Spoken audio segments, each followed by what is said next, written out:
Security guard caught a snake in our apartment complex and delivered it straight to my door. I was just about to scream when floating comments cut in. The male lead got dumped and turned back into his real form just to spy on his girlfriend, and he actually got caught? This is funny as hell. He got dumped and his girlfriend hates him. He's probably gonna cry himself to sleep. Aw, poor little snake can't curl up on his girlfriend tonight. The big black snake looked pitiful in the guard's hands. It secretly sized me up with its slit pupils. I tried holding out my hand, and the black snake stared in disbelief. 2 seconds later, it obediently rubbed its head against my fingers. The moment the guard let go, the black snake shot up from my wrist at lightning speed and wrapped around me tightly. The floating comments popped up again. Miles isn't even worried about scaring Olivia, huh? You can't blame him. 10 guards chased him halfway across the complex and hit him with their batons. Even a handsome snake man would lose his fight after that. Yeah, getting hit more than 10 times is harsh. If Miles weren't ridiculously lucky, Olivia would already be moving on to someone else. At the same time, the guard said, "Miss, you're free to keep pets, but you can't let a snake that big just wander around. You're gonna scare somebody. If I hadn't suddenly remembered seeing this snake sunbathing by your window earlier, we would have killed your pet and made a pair of boots out of it." As soon as the black snake heard that, it shuddered and dove straight down my collar. Whoa, not fair. I want Miles's point of view. Me too.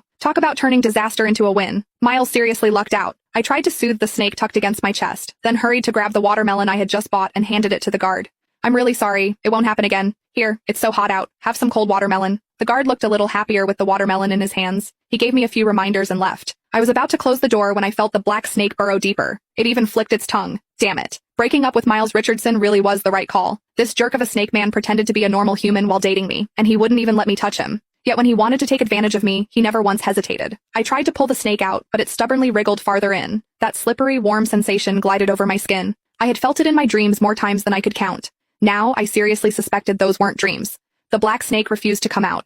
In the end, I had no choice. I let it curl up against me and fall asleep. Miles can finally sleep well. Ever since breaking up with Olivia, he hasn't been able to eat or sleep. He drank himself numb until he finally couldn't take it anymore and turned back into his real form just to see her. I peeked down through my collar at the black snake nestled inside. I didn't get it. Sure, I was the one who suggested the breakup, but he agreed to it too. The reason was simple. Miles wouldn't let me touch him. Imagine dating a guy with a perfect face, long legs, and abs, just to have him tell you he didn't want to get intimate with you. For a while, I even wondered if something was wrong with him, or if he was self-conscious of his size. But every time things almost crossed the line, Miles would grit his teeth, get up, and march into the bathroom to take a cold shower, leaving me alone in the bedroom to clean up the mess. Back then, I thought he must be in love with someone else, and he was saving himself for his one true love. Because of that, Miles and I ended up in a huge blowout fight. "Miles, are you even a man? If you are, then touch me." Miles clenched his fists. A long silence passed before he finally said, "I just want to wait a little longer, until you're ready to accept it." Accept it? Accept what?